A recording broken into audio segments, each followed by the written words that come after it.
coming up on Nittany Game Week. Every team at this point is going to give you their best because they're playing for their season. The women's hockey team hosts the league semifinals in Hockey Valley. Why their confidence is sky high as the playoffs get underway. Like 11 or 10 every week ranked in the top 25, which is pretty awesome. He brings a Big Ten linebacker mentality to his position as VP of Intercollegiate Athletics. We hear from Dr. Pat Kraft about the state of sports at PSU. The one thing he told me about those guys that they love the game. You know, they want to expand their roles in the Penn State offense. And new running backs coach Stan Drayton appreciates having two experienced and productive guys back for their senior years. What he'll do first when he works with Nick Singleton and Katron Allen. It's time for Nittany Game Week.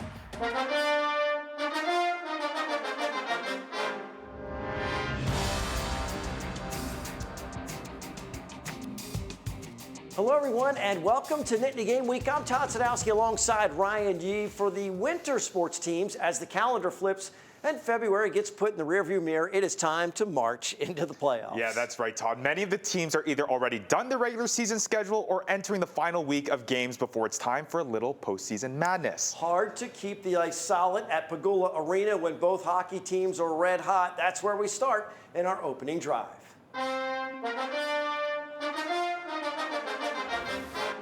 Well, the men making a strong push late in the season, thanks in large part to the work between the pipes by goalie Arseny Sergeyev. He's won 6 straight, was named the Big Ten Conference First Star of the Week for Coach Godowski. Sergeyev doesn't need a lot of offense to win. Sophomore Dane Dowiak provides the first goal in East Lansing in Game 1 of the series. That game ends 2-2, but Penn State takes the shootout. More reason for the Spartans to be shocked. In the second game of the series, that's when the Nittany Lions jump out to a quick 2-zip lead and tack on an important insurance goal on the power play late, courtesy of sophomore Aiden Fink with the one-timer. His 23rd goal of the season, tops in the Big Ten. He's also battling for the points championship for the country. They grab 5 of 6 points against the #1 team on the road as they continue to impress. In the first half, we learned from our mistakes, and we want to come out for the full 60. So obviously, consistency is better than greatness. So we just want to be consistent all the time, and I think that's why we're on a roll right now. 2 home games with #2 ranked Minnesota this weekend to end the regular season before the Big Ten quarterfinals begin on Friday, March 7th. After a spectacular regular season, the wait for the postseason is over for the women's hockey team. They've had a few weeks to rest and recover from a long and very successful stretch. 28 wins, only 5 losses and a tie, and they were anxious to find out who they would host in the first round of the AHA semifinals. The opponent, Rochester Institute of Technology. And what a weekend it's going to be in Hockey Valley. At least 4 games on campus. The Nittany Lions had a perfect 4-0 mark against RIT during conference play. It's a best-of-3 series with Game 2 on Saturday afternoon at 2 o'clock. Game 3, if necessary, on Sunday. And it doesn't matter who their opponent is. The ladies know the target is squarely on their backs for the league playoffs. Every team at this point is going to give you their best because they're playing for their season. So we have to come up with the same mindset and match that intensity and obviously come out on top. We have expectations, and the expectation is that we should be making NCAA tournament. And then from there, again, with this team, I truly believe that we can beat anyone if we're on our game, and we've proved that against some of the top teams, against Minnesota. So, the expectations are endless, basically, for our team this year. The team has 4 players on the first team all-conference list, including Janicki and Roberts, with 8 Nittany Lions selected overall for league postseason honors. Well, for Coach Mike Rhodes and the men's basketball team, 2 games left in the regular season, both against top 20 squads. At home versus Maryland, then on the road at Wisconsin. Up and down week for the guys, thanks to Ace Baldwin's 93% foul shooting and this emphatic jam in the final minute by Yannick Conan Niederhauser. Penn State takes out Minnesota on the road. Then they travel to Bloomington to face Indiana. Baldwin with another stellar performance, 22 points, 5 boards, 5 assists, and he adds half a dozen steals. With all-out effort like this, Ace hits the floor to fight for the loose ball. Despite 7 lead changes and 10 ties, PSU loses another close game and falls to the Hoosiers by 5 points. Big Ten tournament starts next week. And whether it's by filling a vacancy or creating a new position, the football team's coaching staff features some familiar and very successful names for the blue and white. They welcome Trace McSorley back into the equation. The former Penn State quarterback is back in the room as the assistant quarterbacks coach. The coaching directory is getting longer now that the NCAA allows off-field staffers to perform instructional work at practice and on game days. Add McSorley on the offensive side. Former linebacker Dan Connor remains with the team but is now elevated to the linebackers coach for new defensive coordinator Jim Knowles. He worked with the linebackers last year as well. Jordan Hill's new title is Director of Player Development, and Stan Drayden was introduced to the media as the new running backs coach. The former Temple head coach is eager to work with returning seniors Nick Singleton and Katron Allen. I will know more the more I'm around them. The one thing that I try to pride myself on is identifying their weaknesses and addressing those weaknesses early on in their development while we're together. And figuring that out right now is gonna, take a little bit of time. But, just seeing the big picture as a running back is really critical for their success. Being able to anticipate situations as opposed to react to situations is what's going to, keep them playing the game for a long time and also keep them healthy. And Drayden coached Temple for 3 years and has over 3 decades of coaching experience. He's been part of 2 national championship teams, including Ohio State in 2014 with Ezekiel Elliott as the featured running back. A handful of Nittany Lions are also at the NFL Combine trying to improve their draft stock. For some analysts, defensive star Abdul Carter can't go any higher. He's projected to go number 1 by several draft experts, including Bucky Brooks at NFL.com and NFL analyst Daniel Jeremiah. They both have the Titans grabbing him off the board at 1. Carter's not working out at the Combine. He fully expects to work out and put on a show at Penn State's Pro Day on March 28th. Coming up next, he brings a Big Ten linebacker mentality to his job as Penn State's Vice President of Intercollegiate Athletics. We hear from Dr. Pat Kraft and find out more about his roadmap to victory for PSU athletics when Nittany Game Week returns. Roadmap to Victory is sponsored by the R&R family of companies. Welcome back to Nittany Game Week. He's a former linebacker at Indiana University, and it shows anytime you see him watching a game in person. Yeah, it's not easy for Dr. Pat Kraft to hold back his excitement and emotions on the sidelines or next to the court. The same is true about his enthusiasm for all of the blue and white programs. In our Roadmap to Victory, we hear from Dr. Kraft on a wide variety of topics regarding PSU sports. As of last week, we had 10 teams ranked to the top 25, obviously with our wrestling team, with best in the world. But there's sports that I don't think get any TLC. Men's fencing ranked 7th. Our men's gym program ranked 7th. I think they're poised. I think both those programs are poised to win national championships. We're like 11 or 10 every week ranked in the top 25, which is pretty awesome.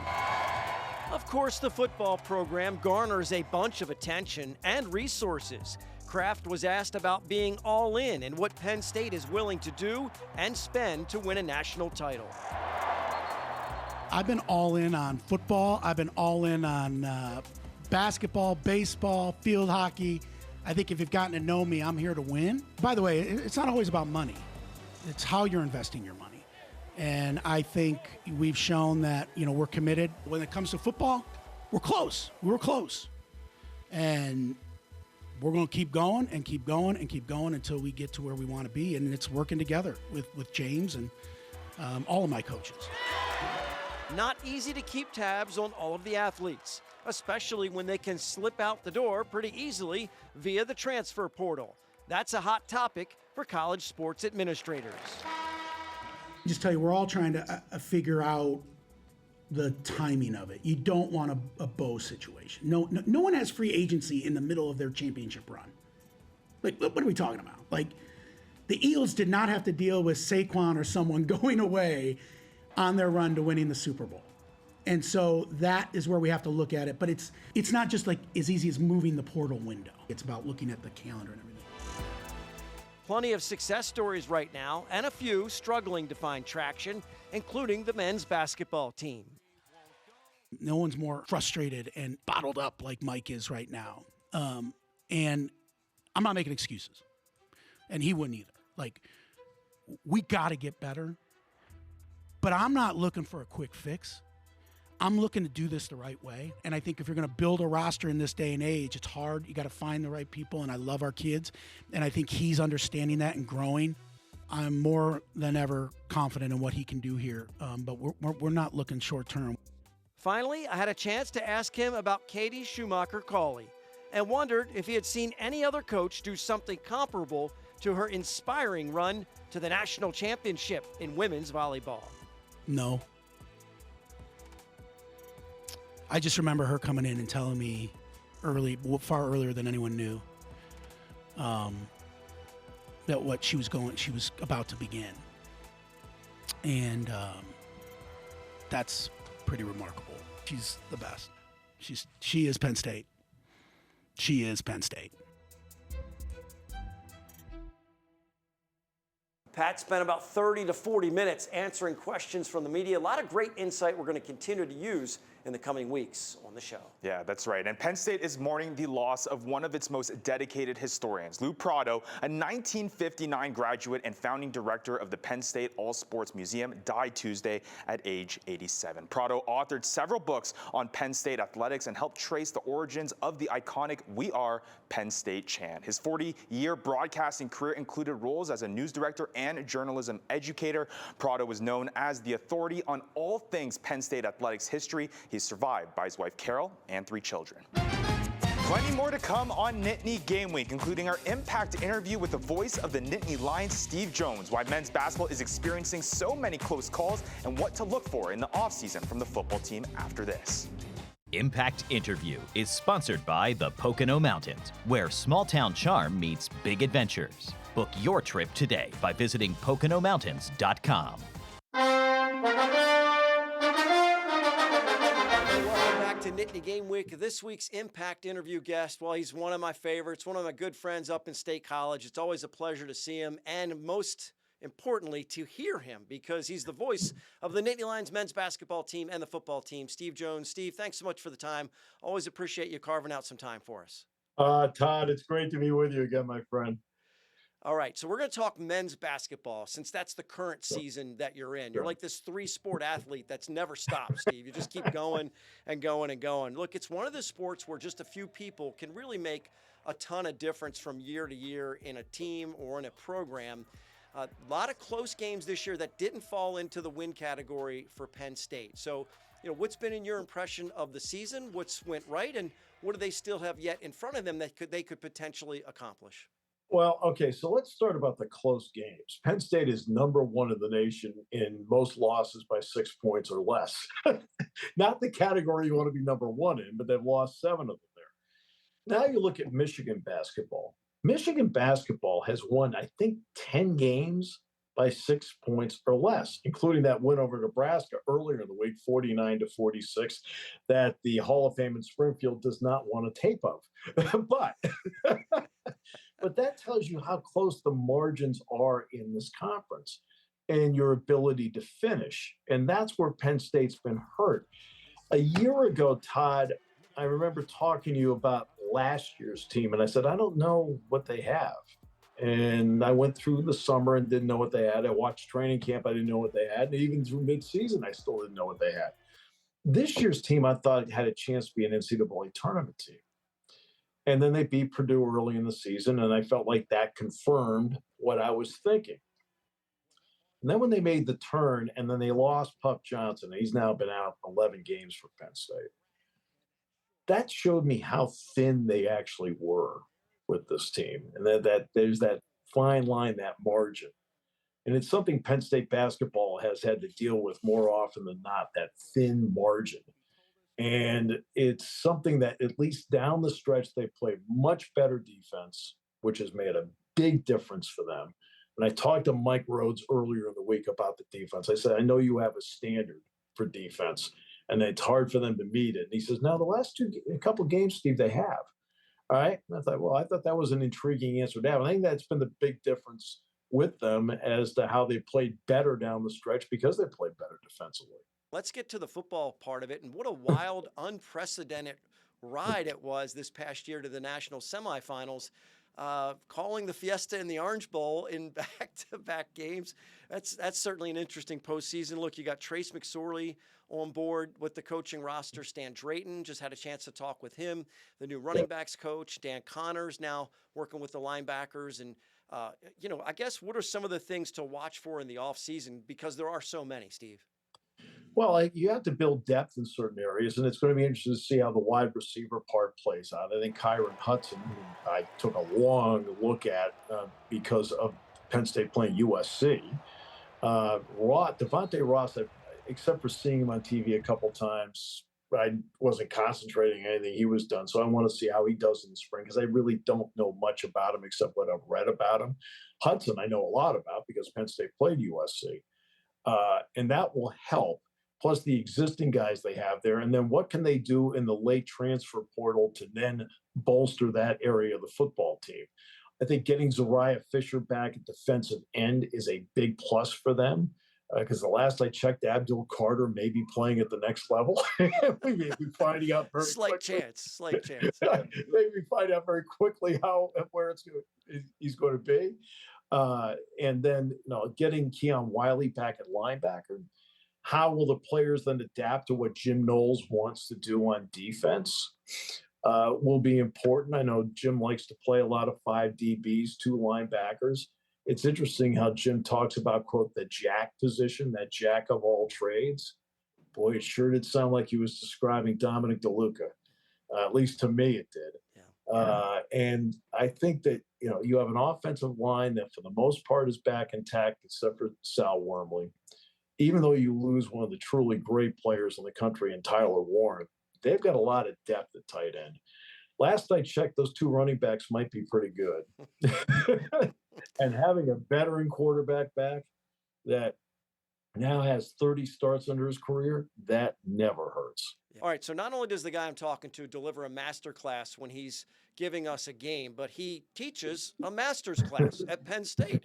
It's Professor Jones as well. So, look, the campus is buzzing with all the other sports, and we're having a blast covering this athletics program, be it Katie Schumacher-Cauley with the women's volleyball, Mikhail Sanderson and the Penn State dynasty. Give us a sense of the campus. I mean, the place is just, it is buzzing right now. And there's a lot going on. How do you describe the current state of Penn State athletics, Steve? Well, number one, calling me a professor is an insult to a legitimate professor. But the buzz is tremendous because everybody's doing so well. First of all, the wrestling program is the single best program, period, of any of its kind in the world. There's nothing like even remotely comes close to it. And I don't mean just collegiately. What Katie Schumacher-Cauley accomplished with her team and everything she went through is something that a book should be written about.